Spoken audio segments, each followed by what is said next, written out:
That was the last game that EG lost domestically. Welcome back to the LCS. State Farm Analyst Desk. It's reigning champs, Evil Geniuses, coming into their game against FlyQuest at 2-0.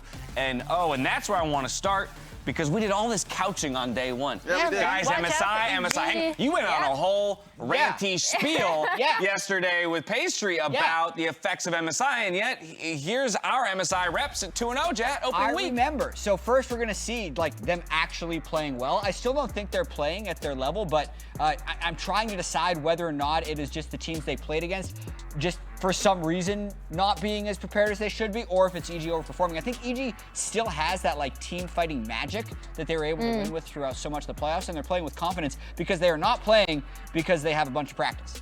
Yeah. Definitely not. I mean, they themselves have said this in interviews where they're like, we've had 3 days. We've had not a lot of time. I wanted to take a break, but I couldn't because of the new patch, that kind of stuff. So, I mean, props to them. They still seem to be really, really cohesive. And as far as I know we have the graphic on this coming up. But with the 2-0 start, they are going to be the most successful in their first week.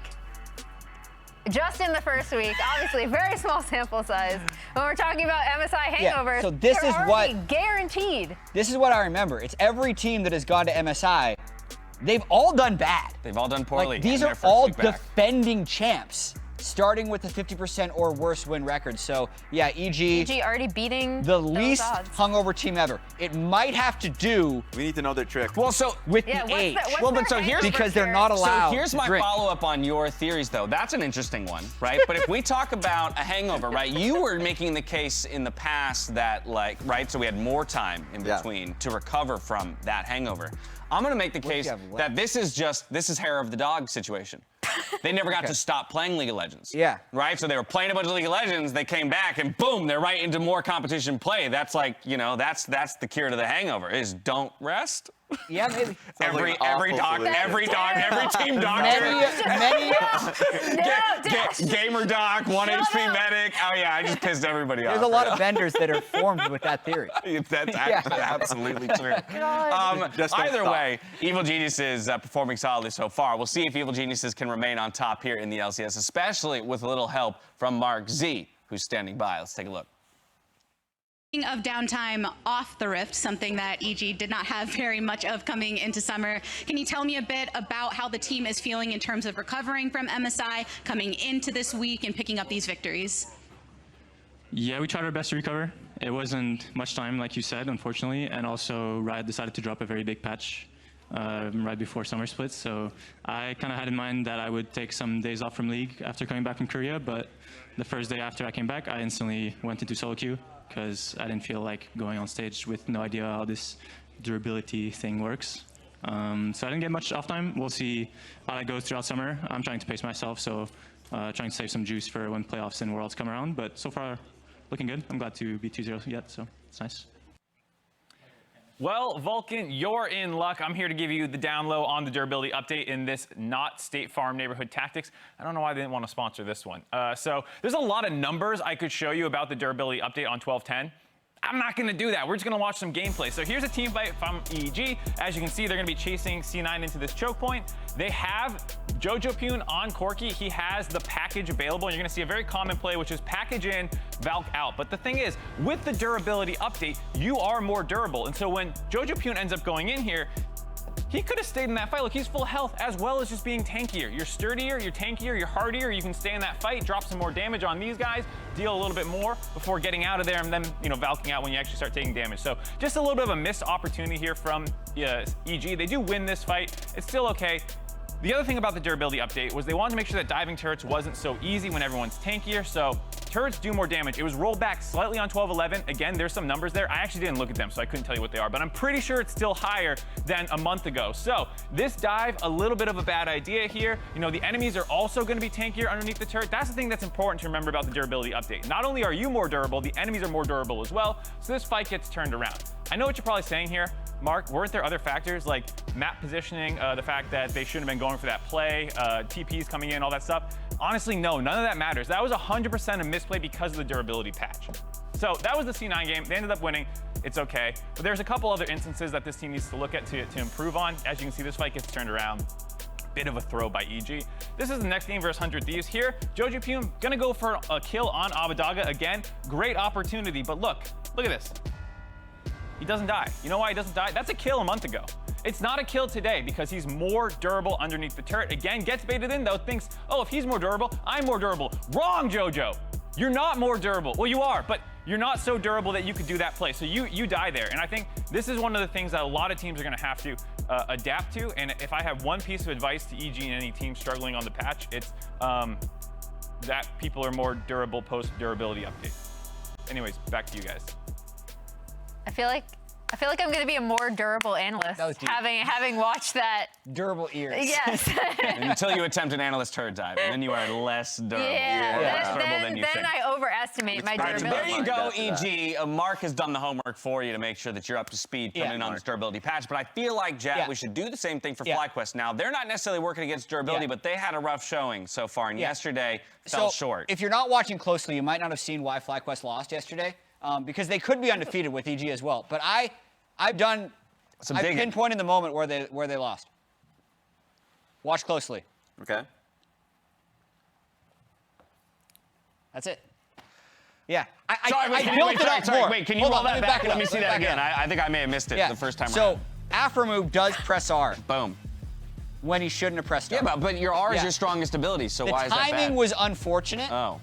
If I had to say, like, he didn't plan on doing that because they actually had to do a soul fight right afterwards, which didn't go well. I think he just needed the movement speed. I think this joke would have played better if Mark didn't also just do a joke. Because now all we've done are jokes, and we're out of time. We are out of time. I have some actual analysis here. Give me some real stuff. When you do have a team composition like that, I think FlyQuest strength is when they're all on the same page, when they are executing stuff like this, right? So when a small mistake like that happens, it's really unfortunate for them because it kind of derails them being able to contest around objectives and stuff like that. I still want to be watching out for toucouille and Josedeodo and how they're working together with the rest of the team. Yeah, and I mean, like, a good example of like that exact moment also was combined with Aatrox popping ulti, forced error there just because at that time, Revenge actually opened up on him. So that's a resource disadvantage with FlyQuest having a gold lead. You already looked at this game. This game, huge gold lead, thrown a few times, top side fight and around the red side, just behind the Baron pit. And then, of course, that dragon fight that we were talking to. So they have a new member of the team, also just new patch coming through. They need to be able to work through it. Look, I think the core of it is when you move past the jokes. Yes. FlyQuest was in winning positions 2 out of 2 games. They're sitting at 1-1. So they find themselves in winning positions and avoid small mechanical errors like that, and they can very much take this game. Either way, we'll see if EG can exit their first weekend undefeated or if they will fall here for the first time in the summer split to FlyQuest. Either way, we're out to the arena to get into the game. Durable. The EG files, case 001, created to explore the strange, some might even say evil phenomenon of this world. If you try to describe this team in one word, it would be talent. He landed and said, "Your mom" or something. Yeah, actually, I hope Jojo mom doesn't look this. Inspired mom in my door. 5, 6, 7, 8. My hair is going gray. My hands, fingerprints are actually gone. So might as well sacrifice a bit more and then don't leave any regret. I'm ready to enjoy it and hopefully we will win the goal. You walk out? Woo! America! Evil Geniuses are your new LCS champion! 3-0 Cloud9, 3-0 Team Liquid, 3-0 100 Thieves. The Evil Geniuses have changed the game. Yeah. You know, Mark, I'm beginning to think that Impact spends a good amount of his free time just AFK flossing. That's what he was doing behind the stage. Backstage, fun fact, before the finals. Yeah, before they did the walkout for the finals, because I was back there, or the semifinal match, excuse me, where I did the intro. He's standing back there wearing his sunglasses in the dark.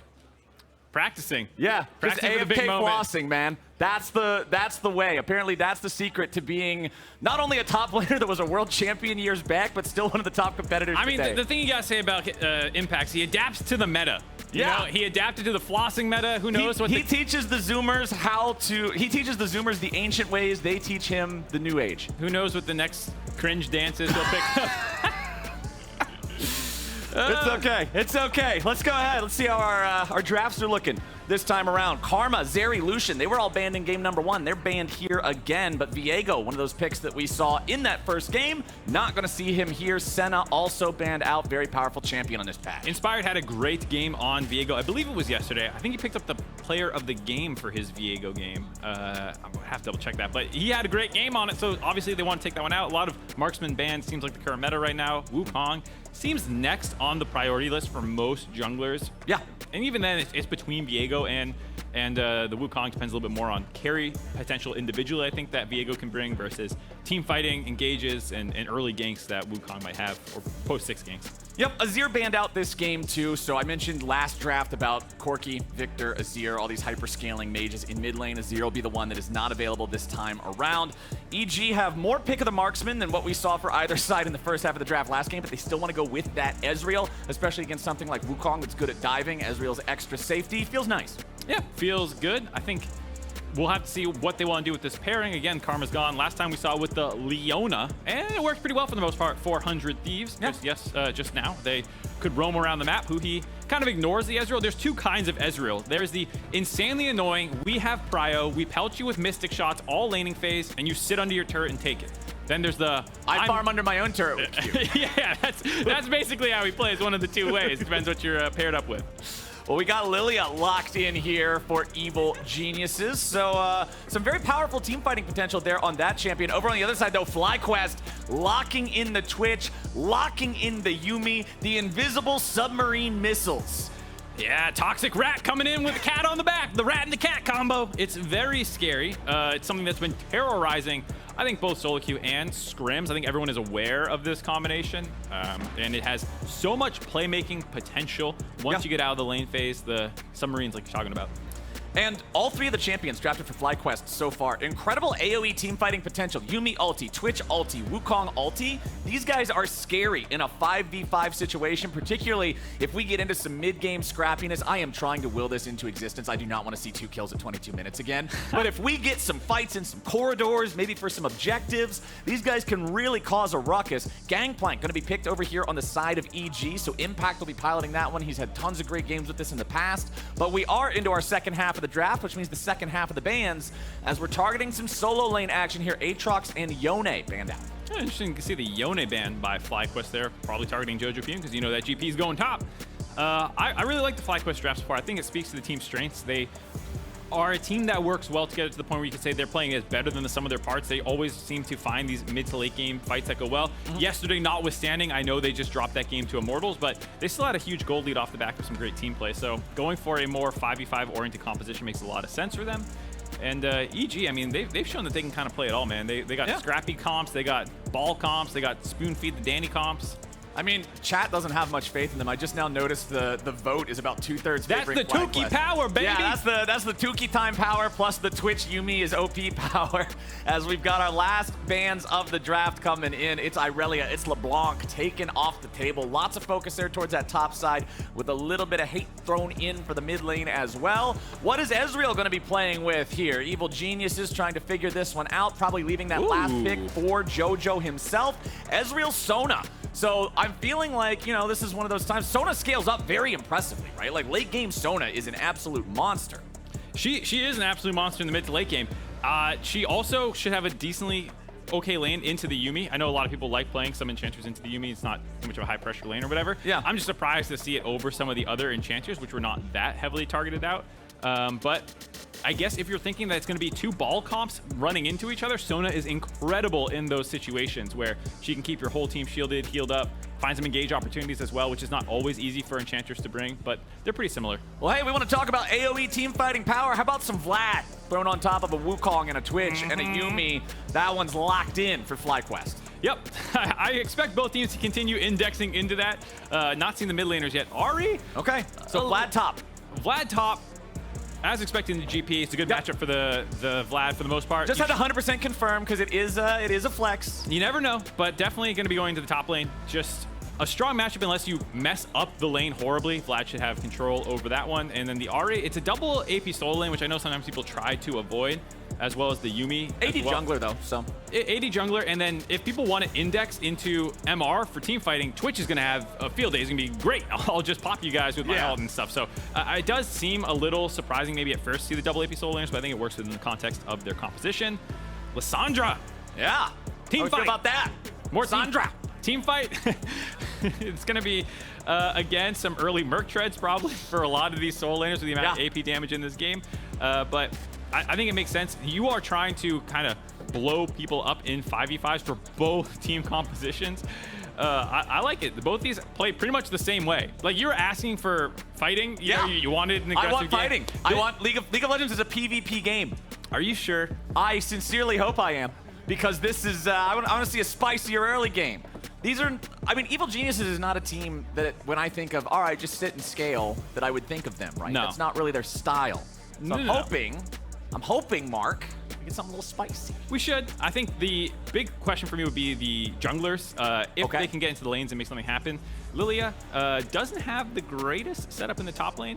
Bot lane as well with the Sona pre-6. Nothing really to use there. So Lissandra or bust feels like where you're going to go. So I'm looking at mid lane jungle combinations, hopefully get some early game action going. You think we're going to get an invade like we got last time around? Maybe, I mean, if you're looking at all these lanes that got escape mechanisms, what if you can cheese out a flash level 1? I mean, you're looking at toucouille then to make that one happen. The Ahri charm over a wall, you can always find an angle onto somebody. I mean, if you can play it like Abadaga did in the last game with all those setups time and time again, it is a very scary thing to deal with. But here we go, onto the Rift, game number 2. Evil Geniuses going up against FlyQuest. If EG takes this one, it's a perfect opening week for the reigning champs. Oh, battle of good versus evil. But we got some funny chat in text. Inspired himself says, what a funny draft. We go soccer after. 4 AP, bro, all good. People are just talking about the AP as well. I was talking about it. The players are talking about the amount of AP in this game. It's very interesting. Well, I mean, hey, at least everybody's in good spirits. We're having a great time here. I sincerely wish the all chat is something that we had on the pro broadcast. I obviously realize why we can't, because sometimes there's always the concern. There's always the concern for that. It's a reason why back in the day when online games were first becoming popular, they really made sure to always hint online interactions are not part of the rating of this game. Oh, yeah. I feel like I don't see that as much anymore, but back in the day, I remember, you know, when I was a teenager, that was very, very, like, pushed front and center. They were like, hey, by the way, this game's rated teen, but not the part where you play online. Or when you were at Best Buy and your mom was looking at the back of the box, like, rated E for everyone, okay. And then you hear voice comms. And then it's not so much E for everyone. As now, let's go ahead and look at what the level 1 looks like in top. We know that Gangplank's such a scary level 1 champion because of Trial by Fire. Grasp as well on this champion just makes it so hard to deal with him, and you can see how easily Impact wins that level 1 trade. Yep, nicely done there by Impact. That's what I was talking about. The GP does have some opportunities. If you can find ways to get your Trial by Fire off and then Q spam them down, you actually can get advantages in this lane. So that's pretty big exploitation of Philip there, the young gun, getting taken to task a little bit by Impact, showing his wily veteran moves there. And I was a little surprised not to see the Twitch cheese into one of the lanes early on. It's one of the things that people always do in solo queue with Twitch. Yep. You just stealth into a lane, win the trade, give them the advantage that they permanently have mid-prio or something. It actually translates fairly well to a more coordinated environment, where in solo queue it's more about tilting the enemy mid laner, whereas this can give you real advantages for invades and things like that. In solo queue, it's more about tilting everybody. I swear that's one thing that hasn't changed in this ever-evolving game for a decade, is if you're against a Twitch, you can ping your mid laner. He will be there before you hit level 2. Don't be stupid and die. Sure enough, what do I hear? An ally has been slain. Twitch is the best tilter, or one of the best tilters, in the entire game. But down there in bottom lane, Johnsun running the cleanse, Danny running the teleport, so it is a actually massive TP advantage overall for Evil Geniuses. They have 3 teleports on this team. Philip going for the Ghost and Ignite there on the Vladimir, much more combat power, but not gonna have that same macro ability rotating around and being able to get there for the fights later. It makes sense to me though, given that we were talking about both these team comps kind of being 5v5s. They can technically split the Vlad or the Ahri or whatever, but the game's going to be won or lost, I think, in 5v5. So less of a concern about the TPs. I'm sure Philip will make sure he's down at Dragon or Baron whenever they need. Make sure you're there. Be there, right? Take into account the fact that you actually have to walk the distance. That's down here in bottom, a little trading back and forth. But both sides with enchanters, both sides with heals means that damage is going to be tough to stick. might be tough to stick, but I think you can still see some good trading into the Yuumi. I think a lot of people do like Sona into Yuumi. It's something that was, I think, debated a lot when she came out. It was a pretty common matchup to take. Yeah, Scaling and wasn't there some into Twitter Yuumi. beef at some point on? I don't even remember who was arguing about it, but there was Sona versus Yuumi arguments at some point. I think there was a debate about, especially in competitive play, how much it was good because both scale well and both have risky lane phases a little bit. So you take them into each other, and it's like, well, which one's actually getting the advantage? I remember there being some back and forth on Twitter about this, but I don't remember the exact circumstances that it happened in. Down here in bottom lane, everything's still about par for the course. Slight farm advantage there for Johnsun, and more creeps alive for him to farm as well. So could be up slightly, but nothing really to write home about here just yet. Both junglers continuing to farm. You can see they traded off on the Scuttle Crabs there with FlyQuest grabbing the one in the North River. Evil Genius is doing the same thing in the South. And Impact still running the show up here in top lane, but Philip has more farm than his opponent. So even if Philip's not having the greatest time in the trades, he's not letting it affect his economy. Yeah, still not quite how they probably wanted the game plan to go when you're coming up with like, okay, we'll get control with our 2 soul lanes, because in theory, mid and top should have the ability to get some cryo and then work with your jungler for invades or something like that.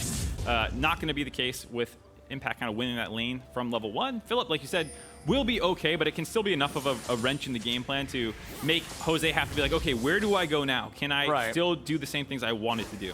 Well, and of course, things will feel better for Philip as the levels keep pouring in. We know that Vlad's Q feels pretty awful to use before level 7, and it doesn't really feel good until level 9. So things will get better over time, you would think. Meanwhile, here in mid lane, Inspired's just hanging out, seeing if maybe there's anything to be done here. Glacial Path, they get the root onto toucouille, but Inspired can't get the angle for the magical bowling ball in time, so toucouille just takes free damage and says, all right, sure. Yeah, I'm mostly looking for pressure there.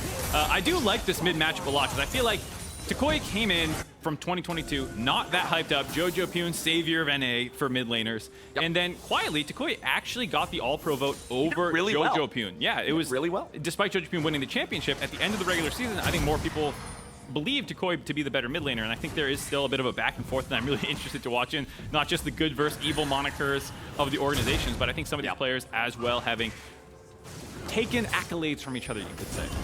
Yeah, and you can see toucouille, like you mentioned back in the draft, you feel like Mercury Treads are going to be a good item in this game. You can already see a Null Magic Mantle in the inventory of toucouille, the first item that he decides to buy, making sure that he's got some MR, knowing that it's an AP opponent, knowing that it's an AP jungler next to it, helps out a lot. Yeah, see if Jojo not feeling the same way? Nope. Well, not quite. Once the Ionian cooldown boots instead, looking to make some plays. Yep.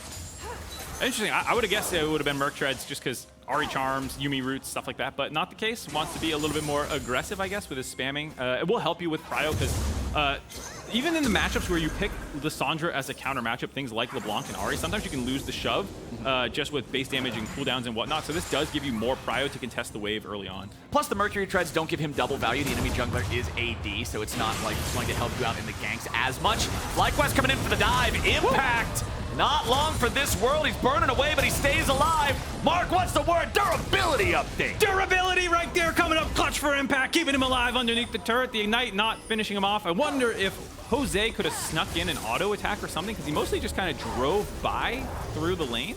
And it looked like Philip had the turret aggro, I believe. He dropped it definitely when he used his W. We'll have to see if there was an opportunity there to get that last little tick of auto to finish him off. Because it was that. It was one more auto attack from either of them. Probably would have killed him. Yeah, hopefully we can get a replay, check back into that one, and see exactly if there was an opportunity to finish that off. And there we go. So let's take a look. I like the timing window, 5 on 6. So this is a window where Impact should not have his ultimate, but Impact understands, I'm going to kill this cannon. I need to do it. The E ends up, his passive ends up burning it down, gives his ultimate for him to drop it, and just the flash away from Jose, who committed a little bit too hard to the left side, trying to insta-give him. I like the idea from Jose to go, okay, I'm going to insta-kill him because we knew Lissandra was on the follow roam, but that there was a window for Impact to get back, flash underneath his turret, stays alive. Well played by Impact to get the trial by fire on the cannon to get his level 6. Yeah, Josedeodo had already used the Q at that point, so as soon as Impact flashes away, there's no way to really get the chase, make that kill happen. So nicely played from Impact there to be able to get out of danger, stay alive. Evil Geniuses have a 600 gold lead with no kills on the board, so the laning phase is going pretty good so far. Looking good for them. This is one of those games where we're talking a lot in the 100 Thieves matchup about, scaling, 1-3-1, 4-1, ball comp, stuff like that. I think this is one of those games where it's going to be 100% execution. no team has, I think, super inherent scaling advantages. They always talk about like the scaling of Twitch being able to get the pass-through damage and all that stuff. And it's absolutely true that Twitch can become an absolute monster in the late game teamfights, but there's so many threats on both these teams, basically every position except support. Even the supports do damage this game. Like, yeah, this is just a high damage game. It's not really much about, I think, one team having inherent scaling advantages. Makes for some very interesting team fights. Whoever gets the drop is obviously going to be at a great advantage on that one.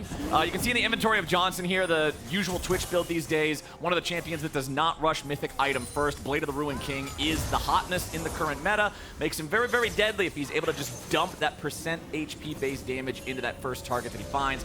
As Inspired is going after the Drake, so not quite as slow as the first Drake that we saw in game number 1. Not exceptionally quick either, but it is Evil Geniuses with the first neutral objective here, as it's going to be answered across the map. Josedeodo also picking up the Rift Herald, and we'll see where he uses that one. Hopefully better than game 1. Hopefully, most likely the case, because Philip should be able to get prio at different points in time here. Jose going for a wraparound gank on Impact.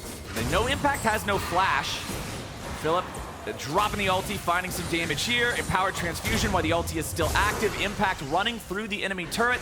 Takes 2 turret shots. Eats the oranges and tries to get away. Philip into the pool. And Josedeodo sneaks in to take the credit. Get the assist money on the table. I'm helping! Yup, he brings FlyQuest the first blood. Excellent play there by Josedeodo. I mean, to be fair, I like the idea. You know, Impact turned around. He was out of turret range. You don't want something to go horribly wrong where he finds the kill onto Philip before he gets his empowered Q off or something. So just go kill him. I actually do like that play as much as we're memeing about it. Just secure the kill and get back onto the map as fast as you can. I mean, I like it just because you're getting the extra money from the assist. That too as well. Like that alone, I'm a big fan of, so I'm totally cool with it. It just looks goofy in execution since Philip did 99% of the damage, but hey, that's the way it goes sometimes. Yeah, he did 99% of the damage, but Impact ran that way because of Jose's presence. Exactly. There you go. Sometimes it's about the damage you didn't do. As down here in bottom lane, the damage starts to come out, but the immediate disengage from Evil Geniuses. Danny, however, losing some, wait, what do we call it now? It's not Expunge anymore. Somebody actually told me this ability wasn't named Expunge anymore, and I couldn't believe it. Twitch is E. I'm gonna look it up because I couldn't tell you. They changed it to Contaminate or something. Contaminate! Thank you so much, observers. Yes, they call it Contaminate now, but back in my day, it was Expunge. Are you a Spray and Prayer or are you a Rat-a-tat-a-tat, whatever, for the alt name? I usually just don't even say it. Twitch alt's one of those names that I think in casting, like, there's not a lot of times where it's called Final Light or Finales Vulcan for Lux? Oh, I never called it that first one because I couldn't pronounce it even back when it was the official name. I just called it Luxol. They changed it for you, Captain Flowers. I think I've called it a Kamehameha more than I've ever called it its real name. Oh, God. Yeah, I like the opportunity there by Johnsun trying to find that kill, but no lockdown CC against Ezreal makes it very difficult, so. Yeah, you can just kind of walk away from it, right? I mean, Yuumi does require 3 waves of the ulti to get the root on you, and if you're an Ezreal that gets hit by 3 waves before you find the E key, it's time to wake up. Definitely the case. I will say, on the support matchup a little bit as well, 52% win rate advantage in solo queue Diamond Plus at least for the Sona, so great counter pick by Vulcan. You love to see it. Now, we do have the Essence Reaver completed for the Ezreal there, so again, another one of those champions doesn't rush Mythic, stacking towards the tier to get that Manamune into the Muramana. Divine Sunderer on Wukong, so there's your first actual Mythic item completed in the game. Josedeodo just ever so slightly behind Inspired in terms of farm, both junglers not having a terribly active early game, so the farm counts are going to be high. I will say, I do like what I've seen out of Philip and Josedeodo so far. I think there was a question of Philip's laning phase that people were talking about coming in. He wasn't dominating in Academy, and so I'd like seeing that in the right matchups, in the right game states, they actually can play around him. They almost got a dive off. They got a gank off. Now they have the Herald dive setting up as well. You can see this Swirl C from Inspired being like, I'm coming. Don't make this dive happen. FlyQuest is bringing up the whole party here, but now we got the Glacial Path ready to go as Evil Geniuses backs up Impact. FlyQuest tried to get something, but EG respond in time. They'll shut down this play. The Herald is used. It gets the 2 plates, but nothing more. Not able to find the kill. Still a nice little opportunity here. Actually, FlyQuest is not actually calling this play off. They're going to stay around. No, they're going for the element of surprise here, but Inspired has found the 2-man sleep. Jojo goes over the wall, and Josedeodo is not long for this world. toucouille tries to get out, but it's an Ahri with no mana. Luckily, he has Philip there right next to him, means he stays alive, but EG do a good job punishing what FlyQuest thought was a clever play. Nicely done by Inspired, excuse me. The double swirl seed. Whew. Danny, we talked about the extra TP in the game, showing up there. Yup. Almost found a kill. Nice punish by EG. First off, to stop the Rift Herald dive attempt, showing up in time with jojopyun's TP, and Inspired just kind of getting a read that that's where they were going. And then when they tried to find that re-engage, punishing that. And now Danny up on the top side is able to grab some turret plates. On the bot side, you can actually Impact making his way down there to pair up with the Sona to try and defend his turret. A little bit of a swap back and forth here to maximize what these guys are able to get done. Again, it was all about trying to snipe that kill in top there for Danny, and although he hits the mark, unfortunately not quite enough damage, but now Johnsun up against Impact and Vulcan, and they'll just keep farming it up. Let's take another look at how this happened in top lane. I thought for a second this was still going to work for EG when they get this bit of a wombo between the ultimate from Josedeodo and Philip, but a nice route by ultimate onto Philip, make sure that the Vladimir can't kind of continue on through that fight, with toucouille potentially coming back in from the wall as well. But then when they go for the re-engage, just the nice double E, double ult from Inspired splits this fight, so it's basically a 3v2. Hold on, bot lane! Bottom side, now Impact, he cannot get away from the Yuumi Twitch as easily, and he's going to be taken out. Josedeodo trying to stand and fight here with the Drake pit. He's going to secure that dragon. Evil Genius is trying to get some kills in the back end now as Johnson's going to be taken low, but Josedeodo looking to spin and win yet again. Johnsun gets taken down. FlyQuest trying to get the hell out of town now, but Danny's still looking for more. Philip finds his way into the fight, lands the ulti onto two. toucouille grabbing the kill on Vulcan. Evil Geniuses lose 3 men and the objective. We're getting just what you wanted, Captain Flowers. Some action in the early game. I love it. They get to punish Impact, who's just not ready for that submarine combo. They get that first kill as the dragon was going down. I think Impact might have had a lulled false sense of security where he thinks FlyQuest isn't really going to contest this, and then that breaks out into this big fight. So you can kind of see them on the dragon up there, and I think Impact just goes, oh, they're going to the dragon. Just turn right back around on top of Impact and explode him for this fight. And then just, I really like how they continue to contest this for the side of FlyQuest. The engage there, Inspire gets the heal from the ultimate, but ends up trying to flash away from toucouille. Not quite enough. Johnsun plays this very well, getting the cleanse flash away, kiting out decently. And then right when you think EG is a little bit stronger, here comes Philip. Just blows up Vulcan. Nice charm by toucouille to set that one up.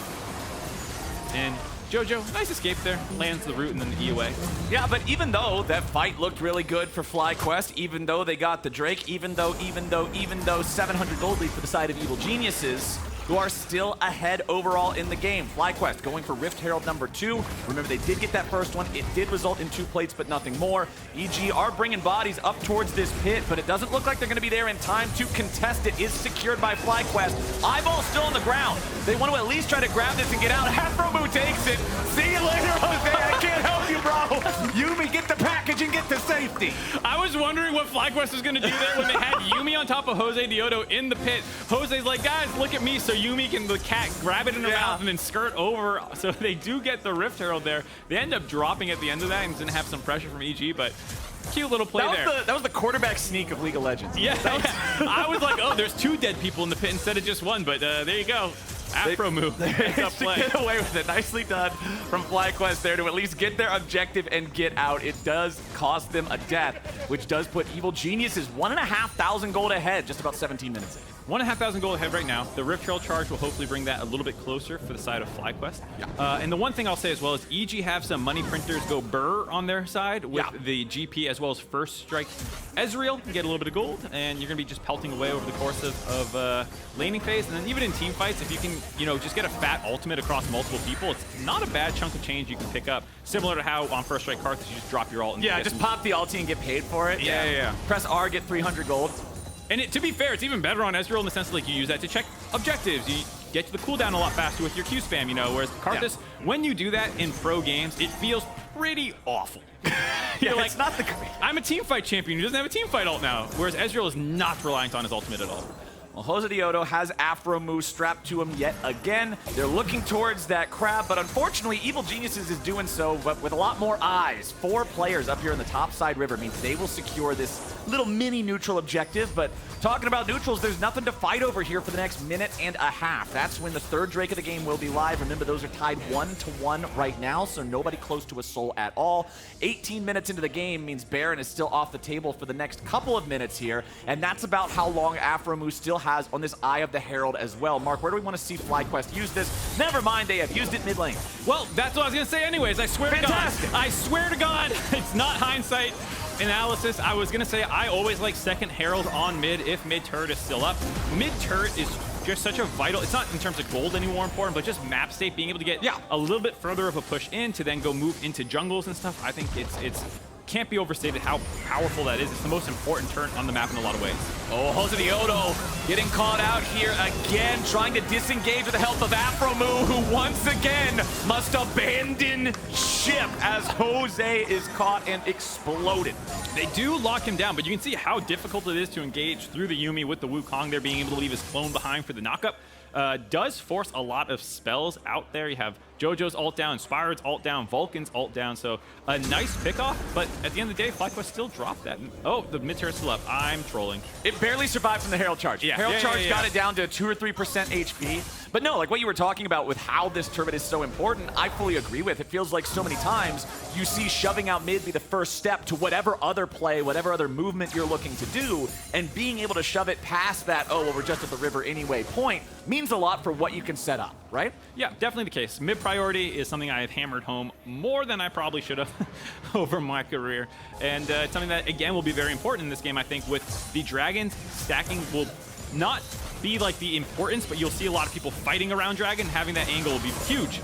toucouille looking for the setup here. Everfrost gonna get the slow, guarantees the charm, and Josedeodo getting a little bit of revenge for those last couple of deaths. Vulcan sidestepped the Everfrost, not able to sidestep the charm as well. That pickoff leads perfectly into Dragon. Not gonna be contested by EG here, who are gonna sack this one right away. You see Danny moving up to the Lissandra instead. And that's one of my big issues with Everfrost is this item. You don't even have to hit the root part of it. It fires at this 90-degree cone, and if you're in the slow at all, the skill shot's no longer a skill shot. Hit the charm, you're gone. I love it. I have terrible mechanics, Captain Flowers. Of course I want that item. This is the Mark Zimmerman seal of approval for the Everfrost setting you up. I love it. I can't hit anything. Give yourself the alley-oop setup so you can then also do the self alley-oop. Absolutely. I love it. Anyways, the gold lead up to 2K with EG grabbing the top turret there, so still feeling good. I was checking the money printers, how much the government has made. Impact on his Q. Mark, we might have to get back to that here in a moment. Danny gets jumped on, but he's able to get right on back, and Josedeodo shot to pieces again. Evil Geniuses just keeps finding him. Impact teleports into the fight, but he's not there in time to do a whole lot. Philip taking a bit of damage on the back end of things, but nobody really in any further danger of dying. Josedeodo, I believe, is 4 out of 5 of the deaths on FlyQuest. Yeah, they've been picking on him quite a bit. I liked having this problem of me thinking that there's going to be downtime, and there's not. I love it. This is a great problem to have. I love it. Impact now getting caught out. Johnsun on the wraparound with the submarine coming in. Yeah, they've got the ultimate here for the Twitch. Not even submarining. Okay, Johnsun just going to go ahead, pop that ulti. Rat-a-tat-tat, spray and pray, whatever you want to call it. It's gold in Johnson's pocket. Nice flank there on Impact. These guys getting a little loosey-goosey, but I'm having fun with it. I think a lot of people are also getting lulled into the false sense of security about the slower gameplay of, oh, well, they're not going to fight now. We just picked the Sona. We just had our first fight for these 15 minutes. We can wait. The Dragon, of course we're not going to fight. But like we said, this is actually an incredibly squishy draft from both teams in the current meta. Just realistically, no front line. There's no meatballs. There's no meatballs at all. Every single person get caught out of position, as well as having a lot of CC for both these team comps. It's just so easy if you get out of position to get exploded. The closest thing to a meatball in this game is Wukong. He's more like a vegan meatball, tofu ball. He's not crumbly. Yeah, it's not firm tofu. It's the soft tofu. There's no meat. And Wukong is, of course, not having a great time frontlining in these fights, as if he gets caught, all Jojo has to do is put that ulti on him like you saw in the last fight, and there's not enough survivability there for him to escape. 3,500 gold lead for Evil Geniuses. How damning is this for FlyQuest, Mark? Not too damning, because like I said, you can always just blow somebody up. I think it's starting to get concerning where the enemy team just has a lot more damage than you. Okay. That you start just dying faster and first. But like the stopwatch or Zonya's coming in for jojopyun makes it a little bit annoying because he's a target that might not be able to be exploded right out the gate. These kinds of tools coming in where you get a second item defensive, like the Hex Drinker, for example, on Impact right now, makes it so it's just a little bit harder for you to find the first kill, because if everyone's on the same damage item but they have one defensive thing, suddenly you lose those fights. Yeah, buddy. Well, we've got some scary, scary stuff in this Twitch for Johnsun, at least, right? Like, you've got Kraken, you've got Bork. Next item, still working towards it. The dagger tells me this is probably going to be a Runeans, yeah. right? Because even because that is one of the nice parts too. Like Runeans, typically the way that I see people talk about it with Twitch is obviously Runeans always feels great. The more clumped up people are for Twitch, Jinx, anybody like this, that's what that item's all about. And especially if people are squishy like this, just blow up the whole team all at once. There's always a win con. Yeah, the little bolts that you're not even targeting ends up chunking someone to 60% of their health or something. Very scary, and that's one thing that they'll always have in their back pocket. Plenty of scaling with the Vladimir as well. I love the ridiculousness of the visual of it as well, because the main bolt from Twitch ulti, it looks like something out of a ballista, right? Like that thing looks like it should hurt you. But the Runeans bolts are the most unthreatening thing ever. They look like a projectile from a trash mob in level 1 of an MMO, and then all of a sudden you are just dying to these. The funniest thing was Caitlyn back in the day with the headshot crits, the range, the fact that the bolt range would increase, and you just see this little dinky little bolt shoot out to the right, like 2,000 units, then hit you for 400 damage. You're like, what? Level 1 trash mob staying in the gym, as we've got Philip still farming up here in the top lane. Has that second item completed. Night Harvester plus the Void Staff. Night Harvester, one of those items that for a long time was just almost universally considered trash tier. We've seen a couple more champions building it more recently. Does give you a lot of extra burst in the middle of a 5v5 team fight, since you get the effect on every single enemy champion if you can hit them. Yeah, and it's something that great for team fighting if you can get in this position normally, but I think a lot of people still prefer the Proto Belt build just because you're not guaranteed to get there. You do have Flash, maybe Flash Ghost. I'd be more down with the Night Harvester angle. He does have the Ignite, but we'll have to see. I mean, your team has so many pieces of damage, you're just throwing some more on with the Night Harvester. Yeah, just get everybody in there. Josedeodo jumps in, looking for the ulti here on Impact, who gets away from the first knockup, but he can't get away from the follow-up. Josedeodo grabbing a kill there. Josedeodo's been getting picked on by EG. FlyQuest returned the favor, beating up on Impact all game long. Multiple gank opportunities onto him there, caught in the side lane. What can they do with it? Looks like they're pinging on Assist Me onto that turret from EG. You can see multiple members after getting the shove on the mid wave are making their way through that top jungle. What are FlyQuest going to do? Well, FlyQuest are leaving Philip up there on the tier 2. Josedeodo backing away now. Danny lands some good damage over the wall. Jojo throws out the Everfrost. They lock down Josedeodo, and the bullying continues. But they're going to bully everybody this time. 3 dead on FlyQuest. Mark, you smell that? Smells like Baron. Smells like Baron. They're going to make a rat joke about cheese or something. I'm confused. He started sniffing like a rat. I don't know. I was surprised FlyQuest left those guys in the top lane. EG clearly pushed out mid, and we're going to collapse onto the top side. And FlyQuest just left them there on an island. 3 kills over immediately means a Baron. Huge macro blunder by FlyQuest that Evil Geniuses instantly punish.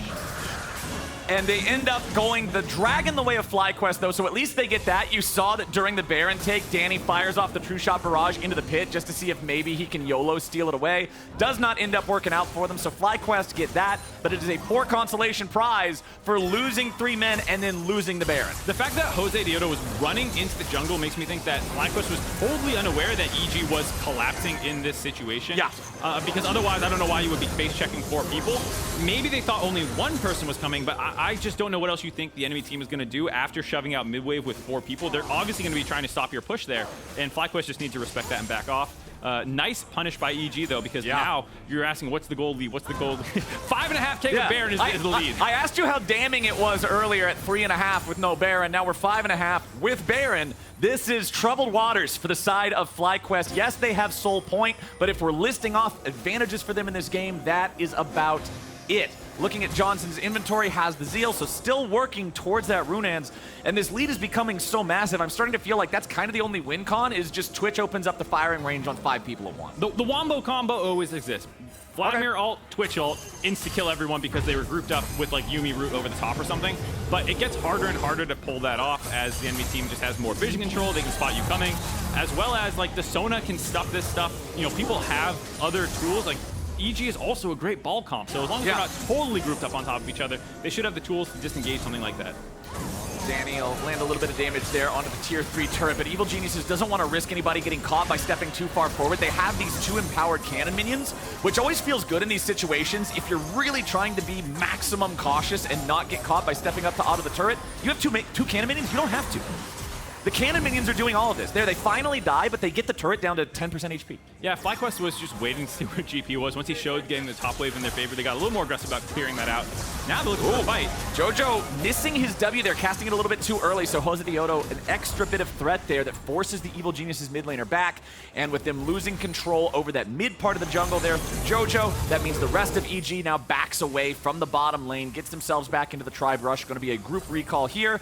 That True Shot Barrage not going to find a whole lot of anything as Impact gets the top wave pushed out. But now the problem is, with everybody bottom having recalled, Impact doesn't want to stick around top as the only thing on the map. Nope, and only 30 seconds left on the Red Bull Baron buff power play.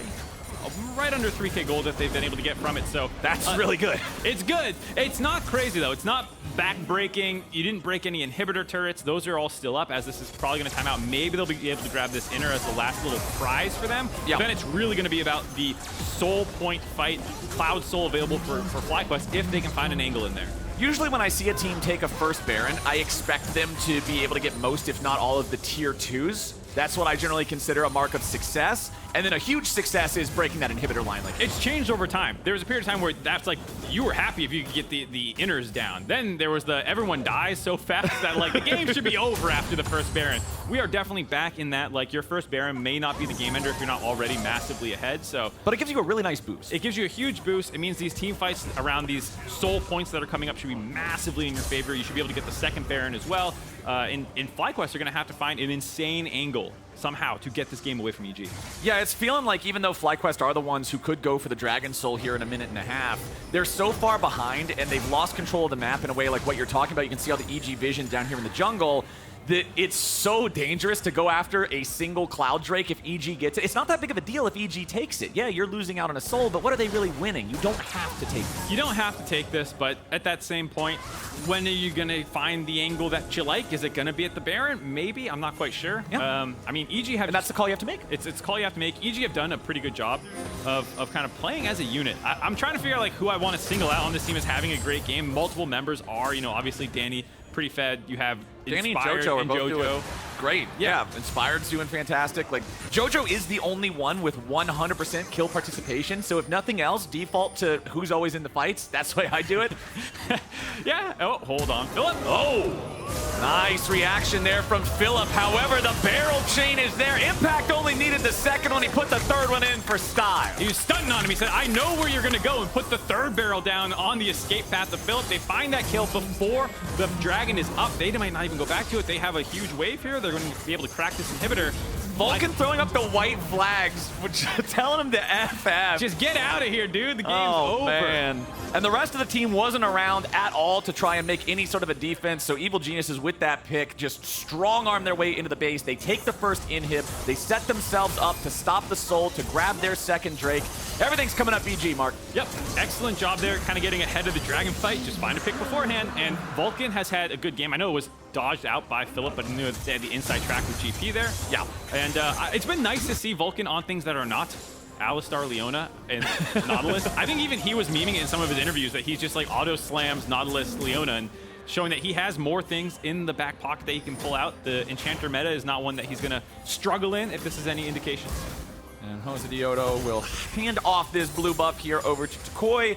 FlyQuest still trying to find some sort of a way back into this game. The Twitch on 3 items, the Ahri on 3 items. This is not a utility-style Ahri at all. This is Everfrost, Horizon Focus, and Rabadon's Death Cap. This is a ton of damage potential. But again, what I'm looking for here is the setup. I'm looking for toucouille to be able to find these Everfrosts into charms, into making some kind of a pick, because it doesn't feel like FlyQuest could win a fair fight unless Evil Geniuses gift wraps it to him in a form of 5 people clumping up for what you said, Yuumi, Vlad, Twitch. Yeah, and with the Baron up, maybe that's the angle where people are all in the pit and you can land some of these bigger combinations of abilities. It does mean that you have to get into the pit to contest it. You gotta get up there. Got to get into the river somehow, but it's hard. There is actually a fair amount of zone control for the side of EG's team comp with the GP barrels, with the Sona ultimate, with Lillia's abilities. Like, it's actually a relatively hard team comp to just face check, but they're going to have to make it happen.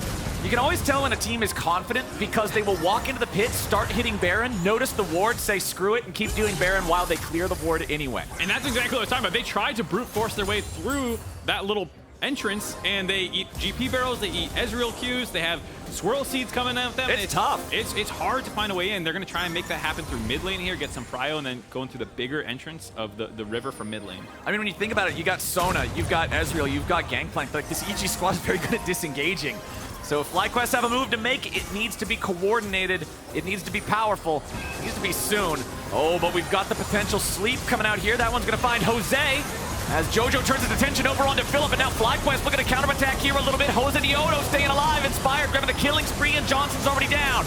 Impact stays alive too, and he still ain't dead yet. Evil Geniuses only lose one, and they murder the whole damn crew. The environment be damned, the bad guys take this fight. EG looking for the last kill to find the ace. There it is. Bud Light Ace available for EG.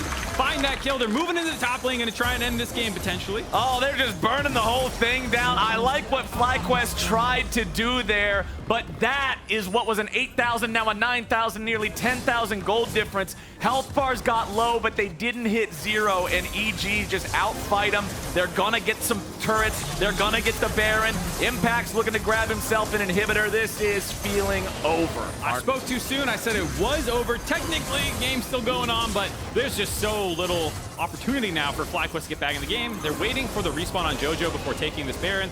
There they go. Jojo's back up.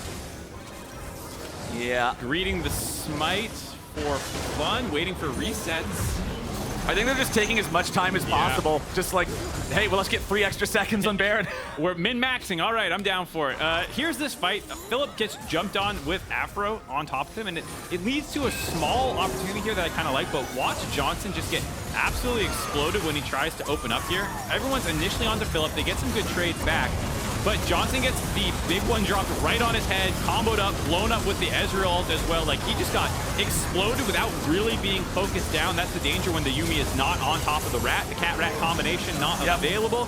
And so they were able to force out a lot of stuff out of Philip while killing the Twitch, and just too hard for FlyQuest to find someone to get. They do get Jojo in the middle of all that damage that they were dropping. Show is Tom and Jerry for a reason. You can't have one without the other. Otherwise, you just end up having a bad time. And you can see the difference dealt in the team fight between AD carries, nearly triple the amount of damage for Danny's Ezreal. And now FlyQuest trying to get the hell away again. toucouille nearly dead. Johnsun going to get caught out there by the Gangplank ulti. Vulcan comes in for the stun. Glacial Path to chase down the enemy AD, but a lovely charm coming out from toucouille, guaranteeing nobody's going to die on the way out, at least for now. True shot barrage misses everybody. Philip barely hobbles back into the fountain. Evil Geniuses have taken the mid lane inhibitor. Bot lane inhibitor about to respawn now. EG still looking to end the game. Nexus now open. 2 kills coming in. Both carries already dead. Josedeodo buying time, but there's not much left to buy. Evil Geniuses, 18 to 8, 36 minutes in. They're even looking to pad the stats a little bit. Ezreal firing the Qs in there towards the Yuumi. Danny wants it. Aphro won't give it. Doesn't matter. EG takes the win. EG closed that game out pretty cleanly. 18 kills to 9 in their favor. It was back and forth in the early game, but once FlyQuest made one big mistake, EG rolled over them. And hey, we were talking about, the desk was talking about, everybody was talking about how's EG gonna look coming back from MSI. MSI hangovers, MSI curses, whatever you want to call it. EG finishes week 1 super week here in summer with a perfect record. Feels damn good. Feels really good. I think that they look super clean. You heard the desk talking about The ways to get over a hangover and the just keep playing is a good one, honestly. You don't have Hair to, of the dog, baby. You don't got to relearn those habits if you never lost them. So I think they look really clean in the mid to late game, which is what they were really good at in that run. It's been months since they've lost domestically. The last team to beat them, as the desk was talking about, was this FlyQuest squad in playoffs in that lower bracket run. They haven't lost to anyone in North America since then.